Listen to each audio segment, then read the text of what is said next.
प्रदेश में जब भी किसी बड़े बड़े शहरों का जिक्र होता है तो उसमें गाजियाबाद का नाम जरूर रहता है।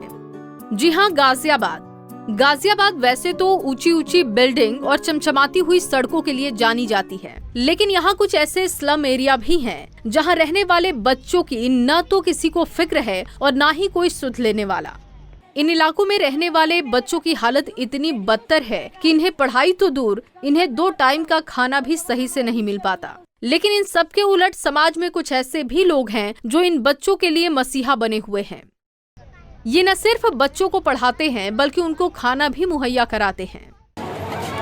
ऐसी बात है, मैं भी धीरे एक-एक करके ऐसी बात है।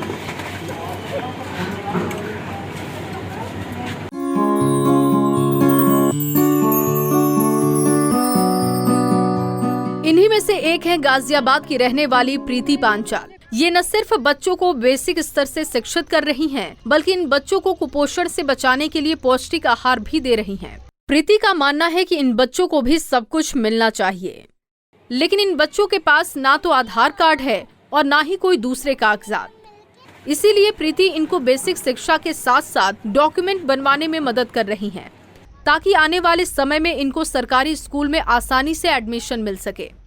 तो इनके लिए नॉर्मली सरवाइव करना बहुत मुश्किल है। अभी ये बच्चे, ज़्यादातर बच्चे इसमें से स्कूल नहीं जाते हैं, सिर्फ सारा दिन खेलना, या कुछ बच्चे कूड़ा भी बीनते हैं, कुछ बच्चे घर में ही रहते हैं, अपनी मम्मी के साथ रहते हैं। तो उनको शिक्षा अगर मिले तो उससे बेहतर कुछ नहीं हो सकता। और इसमें जो खाना है, खाने का स्तर इतना कम है, कुछ बच्चे कुपोषण का शिकार होते हैं। तो अगर मैं उनके लिए कुछ कर सकती हूँ तो मैं 50 बच्चों को भी अगर मैं कर पा रही हूँ तो मैं, मेरे लिए उतना ठीक है कि मैं 50 को कर पा रही हूँ। लेकिन मैं चाहती हूँ कि 50 की जगह मैं 500 और 5000 तक बच्चों को शिक्षा और खाना और दवाइयाँ सब कुछ मुफ्त दे पाऊँ। इसमें से ज़्यादातर बच्चे, एक चीज़ मैं बता दूँ कि गवर्नमेंट स्कूल खुले हुए हैं, लेकिन ज़्यादातर बच्चे कोई बिहार, झारखंड दूर से हैं, उनके डॉक्यूमेंट्स भी कंप्लीट नहीं होते हैं। तो वो बच्चे स्कूल कैसे जाएँ? सरकारी स्कूल भी डॉक्यूमेंट के बिना एडमिशन नहीं लेता है। इसीलिए मैं इनको शिक्षा का एक बेस बना के इनके डॉक्यूमेंट्स कंप्लीट करा करके इनको देती हूँ।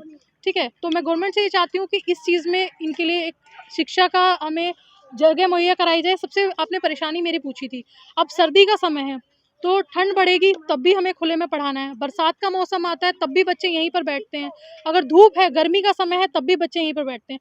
तो इनको सबसे पहले कि मैं चाहती हूँ एक छत इनके लिए मैं कर पाऊँ, चाहे वो भगवान कल को मुझसे कराए या फिर सरकार की। बता दें कि प्रीति पांचाल सिर्फ बच्चों के लिए ही नहीं बल्कि महिलाओं के लिए भी काम करती हैं। वो महिलाओं के साथ होने वाले अपराध को रोकने के लिए महिलाओं को सेल्फ डिफेंस की ट्रेनिंग देती हैं, ताकि मुसीबत के समय में होने वाले अपराध से महिलाएं और युवती स्वयं को सुरक्षित कर सकें। समय समय पर हेल्थ चेकअप के कैंप हम लगाते हैं। साथ में महिलाओं के लिए हम करते हैं विमेन एम्पावरमेंट पे, जो यूपी गवर्नमेंट का, यूपी पुलिस का मिशन शक्ति है, उसके साथ मैं अपना चलाती हूँ मैं हूँ दुर्गा सेल्फ डिफेंस की ट्रेनिंग। जो भी हमारे गाजियाबाद में 20 पिंक बूथ बने हुए हैं, उन 20 पिंक बूथ के साथ मेरी एनजीओ का कोलैबोरेशन है। सोशल वर्कर प्रीति पांचाल का नाम भले ही बड़ा ना हो, लेकिन काम उनका अव्वल दर्जे का है। उनको इस काम के लिए न तो कोई सरकारी मदद मिलती है और ना ही कोई बाहरी सहायता। उनका ग्रुप खुद से पैसा जमा करके इन बच्चों के लिए खाना और पढ़ाई का खर्चा उठाता है। Bureau report, Punjab Kesari TV. हमसे जुड़े रहने के लिए हमारे YouTube चैनल को सब्सक्राइब करें और नई वीडियो की नोटिफिकेशन के लिए बेल आइकॉन को दबाएं।